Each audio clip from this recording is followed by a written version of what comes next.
Bapak Ibu Saudara yang dikasihi oleh Tuhan, ini saat yang sangat istimewa, tapi di satu sisi juga ini saat yang sedikit beda dengan wisuda-wisuda sebelumnya. Kita harus mengikuti protokol kesehatan yang seperti ini. Beberapa memang membawa penderitaan sedikit ya. Saya mau langsung saja khutbah saya pada kesempatan ini, khususnya ini saya tujukan buat wisudawan dan wisudawati. Tema khutbah ini striving together for the faith of the gospel. Tetapi sebetulnya saudara, saya mau fokus dari ayat yang ke-29 sampai 30. Kata striving saya ganti suffering, menderita. Saya tidak akan fokus kepada together, tetapi kepada sufferingnya. Filipi pasal yang pertama ayat 29 sampai dengan ayat yang ke-30. Saudara, Timothy Keller, penulis buku yang bestseller versi New York Times, menulis satu buku yang menarik, Walking with God Through Pain and Suffering. Dia dalam bukunya menyebutkan bahwa suffering, penderitaan ini adalah masalah global manusia. Tidak peduli apa agamanya, tidak peduli di benua mana, tidak peduli suku apa, menghadapi yang namanya penderitaan. Penderitaan ini adalah masalah global. Bisa karena pandemi seperti sekarang ini sudah menyentuh angka 1 juta orang yang meninggal dunia dan 30 juta sekian yang menderita, dan berapa orang yang mengalami penderitaan di samping itu. Banyak penderitaan, bisa karena perang, bisa karena bencana, bisa karena accident, kecelakaan. Bahkan ketika kita wisuda ini, detik ini juga ada orang yang sedang menderita di rumah sakit. Jam ini juga ada orang yang innalillahi wa inna ilaihi raji'un. Orang yang menderita. Ini masalah global, siapa saja, di mana saja, suku apa saja. Jadi kalau menderita itu bukan sendiri, ini persoalan global. Lalu yang kedua, ini juga persoalan global orang percaya, umat Tuhan.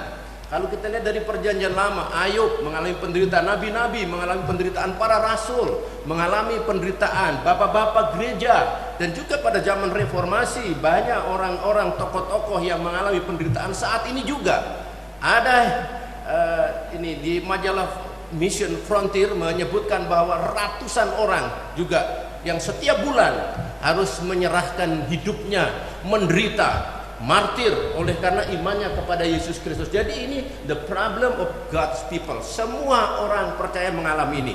Jadi kalau kita mengalami penderitaan tidak sendirian. Nah, respon next. Respon orang, saudara. Next. Ada yang budaya berpandangan kaum moralis ya, mengatakan bahwa ini karena kesalahan ya. Karena itu ya lakukan yang baik.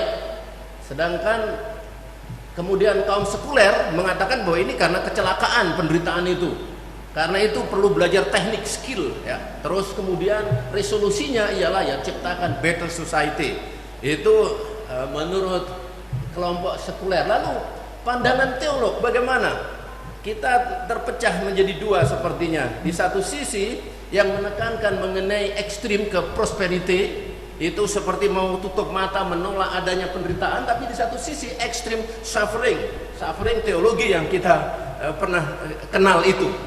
Nah, tapi kesempatan ini saya mau mengajak kita, apa kata Alkitab, saudara-saudara. Memang banyak sisi kompleksitas mengenai penderitaan ini, tetapi saya mau fokus dengan nats ini. Sebab kepada kamu dikaruniakan bukan saja untuk percaya kepada Kristus, melainkan juga untuk menderita untuk Dia dalam pergumulan yang sama seperti yang dahulu kamu lihat padaku dan yang sekarang kamu dengar tentang aku.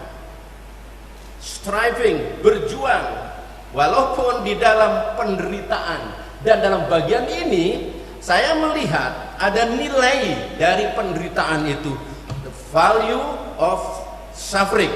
Paling tidak ada dua. Penderitaan itu sama dengan percaya, dikatakan next selanjutnya. Lalu yang kedua, penderitaan itu disamakan dengan yang tanda petik jihad di situ. Nah, saudara, penderitaan itu sama dengan percaya. Samanya apa? Anugerah. Maksudnya begini, Paulus mengatakan sebab kepada kamu dikaruniakan bukan saja untuk percaya kepada Kristus, melainkan juga untuk menderita untuk Dia. Kepada kamu dipercayakan bukan saja percaya, ya, kepada kamu diberi karunia percaya, tetapi juga kepada kamu diberi karunia menderita.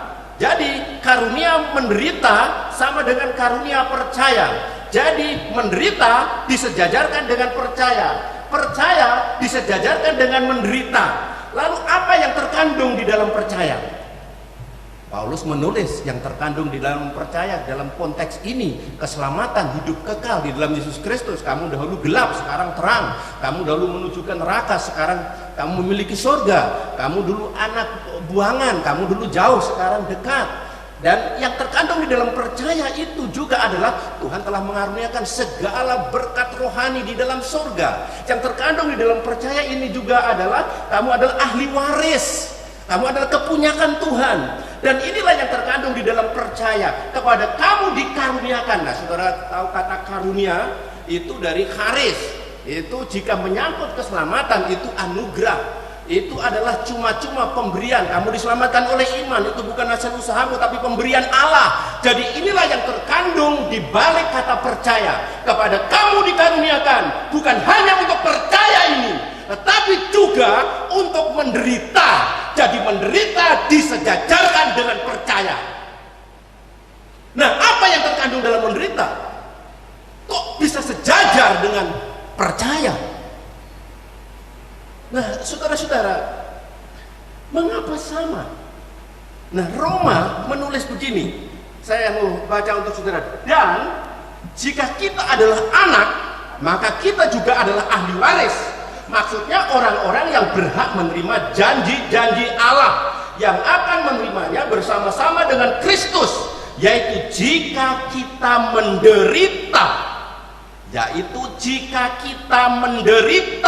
bersama-sama dengan Dia, supaya kita juga dipermuliakan bersama-sama dengan Dia.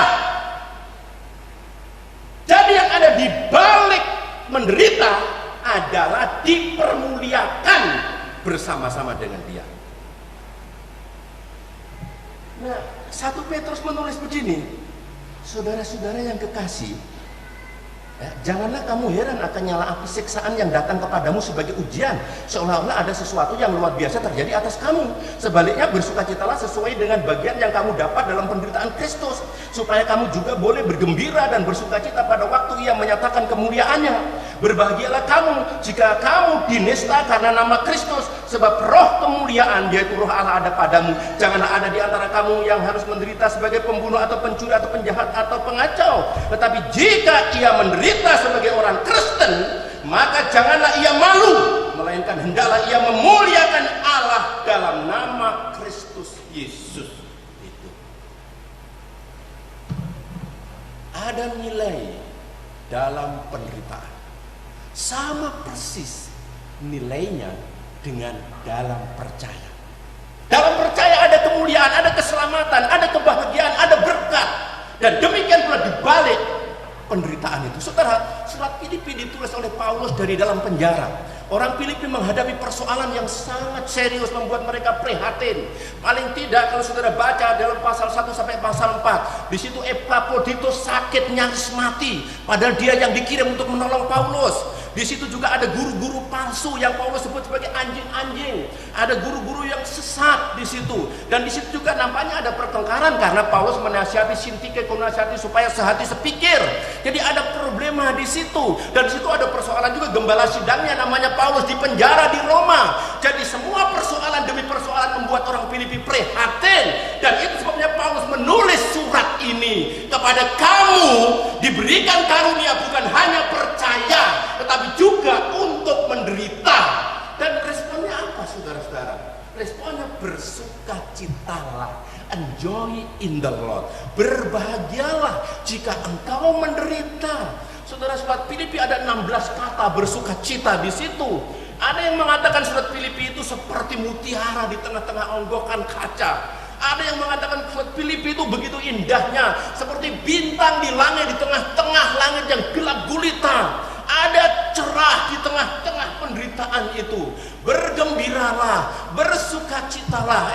Teman-teman, S1, S2, S3 yang diwisuda, saudara akan memasuki ladang pelayanan. Tidak semua orang akan setuju dengan saudara. Mungkin saudara akan menghadapi perlakuan tidak fair, tidak adil. Mungkin ada di antara saudara akan menghadapi kesulitan ekonomi, akan menghadapi tantangan yang di dalam medan pelayanan bukan dari outsider tetapi juga insider.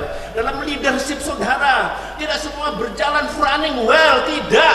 Saudara akan menghadapi kesulitan, penderitaan, dan Paulus mengatakan bahwa kepada kamu dikaruniakan Tuhan hanya untuk percaya tetapi juga untuk menderita bersama-sama dengan Kristus. Karena itu maju terus, karena itu jangan ngambek, karena itu jangan komplain, karena itu terus layani Tuhan dengan bersukacita.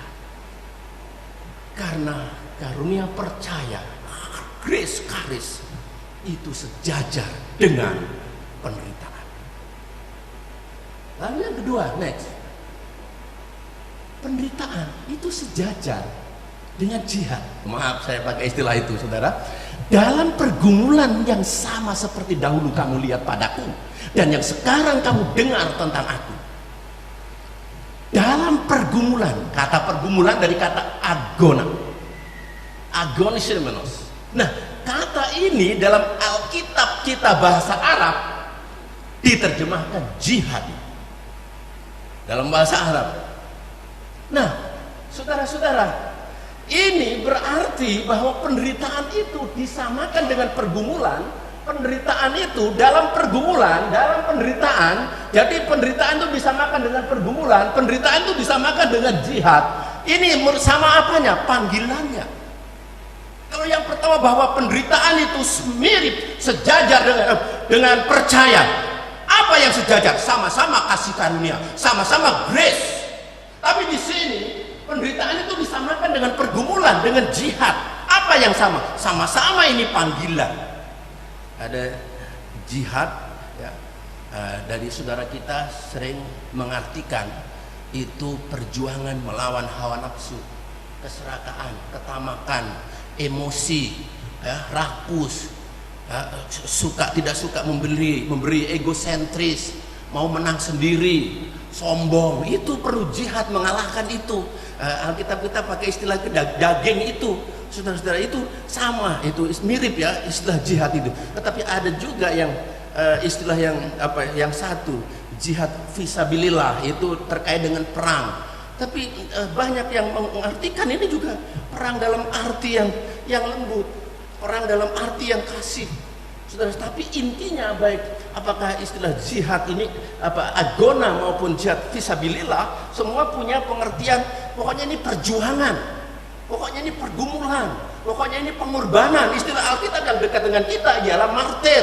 Kamu akan menjadi saksiku di Yerusalem, Samaria juga sampai ke ujung bumi. Kamu akan menjadi martirku. Kita tahu kata marturia itu istilah martir.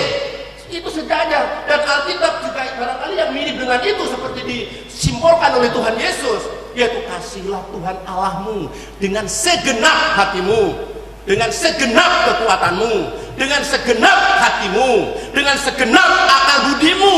Ini semua segenap, full, tidak ada server, semuanya untuk perjuangan mengasihi Tuhan. Penderitaan sama dengan perjuangan jihad ini, panggilan Tuhan ini, saudara. Paulus, orang ini adalah alat pilihanku ketika Paulus dipanggil. Aku sendiri akan menunjukkan kepadanya betapa banyak penderitaan yang harus ia tanggung oleh karena namaku. Dan kepada jemaat Filipi, Paulus mengatakan, dalam pergumulan yang sama seperti dahulu kamu lihat padaku, dan yang sekarang kamu dengar tentang aku. Saudara tahu surat ini ditulis 10 tahun setelah jemaat itu berdiri. 10 tahun kemudian Paulus menulis surat ini. Kepada kamu diberikan karunia bukan hanya untuk menderita, untuk percaya, tapi juga untuk menderita. Sama seperti yang dahulu kamu lihat padaku. Kamu lihat sendiri 10 tahun yang lalu bagaimana saya masuk Filipi. Waktu itu saya difitnah, saya dianggap pengacau, saya dianggap perusak, lalu saya dilaporkan ke penguasa dan saya ditangkap, saya dilucuti, saya dicemeti, saya diseksa, lalu dimasukkan ke dalam penjara, diikat, dipasung. Kamu lihat sendiri 10 tahun yang lalu saya menderita seperti itu. Dan seperti yang kamu dengar sekarang, saya menulis ini bukan dari tempat AC, saya menulis ini bukan dari hotel, saya menulis ini dari dalam penjara. Penderitaan sama dengan panggilan. Panggilan jihad. Saudara, saya tidak mau dicap suffering teologi, tidak. Tapi juga bukan prosperity teologi. Bukan berarti saudara keluar saya minta mencari penderitaan, konyol, tidak. Tetapi jika saudara dan saya menghadapi penderitaan, menghadapi kesulitan dari dalam, dari komunitas maupun dari outsider, bersukacitalah senantiasa di dalam Tuhan. Sekali lagi, enjoy in the Lord, maju terus, jangan berhenti. Saudara-saudara sudah menderita bikin skripsi, tesis, atau disertasi, saudara di luar masih ada yang menanti penderitaan itu. Ingat saudaraku, the value of suffering, penderitaan itu punya kesamaan dengan percaya itu. Ada kemuliaan, dan penderitaan punya persamaan dengan panggilan. Saudara, jihad penuh kasih itu. Next, saya ingatkan lagi ini. Ini mati syahid di Ekuador. Dia dibunuh oleh suku yang melayani. Tapi ditemukan tulisannya yang terkenal sampai hari ini di sejarah gereja. He is no fool who gives what he cannot keep to gain what he cannot lose. Ia bukan bodoh yang rela menderita, menyerahkan apa yang memang akan terlepas untuk mendapat yang tidak akan terlepas. Ia bukanlah tolol yang rela melepaskan apa yang memang akan terlepas untuk mendapat yang tidak akan terlepas. Ia bukan bodoh yang rela melepas apa yang memang dapat terlepas, apa yang memang akan terlepas untuk mendapat kemuliaan yang tidak akan terlepas. Posisi saudara akan terlepas, gelar saudara akan terlepas, uang saudara akan terlepas, mobil saudara akan terlepas, kedudukan saudara akan terlepas. Terlepas bukan bodoh. Orang yang rela melepaskan, menderita, melepaskan, memberikan, membagikan apa yang memang akan terlepas untuk mendapat yang tidak akan terlepas. Bahkan Yesus berkata, barang siapa mempertahankan nyawanya akan kehilangan nyawanya, tapi barang siapa menyerahkan nyawanya karena aku, dia akan mendapatkannya. Mari kita berdoa. Tuhan, tolonglah nilai ini akan mewarnai perjalanan teman-teman kami, wisudawan, wisudawati, ketika maju menghadapi di luar sana, berjuang mengasihi sampai titik darah yang penghabisan, oleh karena sadar bahwa penderitaan itu memiliki kesamaan dengan percaya, sama-sama anugerah yang ada kemuliaan, bahwa penderitaan memiliki kesamaan dengan pergumulan perjuangan panggilan ini. Beri sukacita menghadapi semua. Dalam nama Yesus kami berdoa. Amin.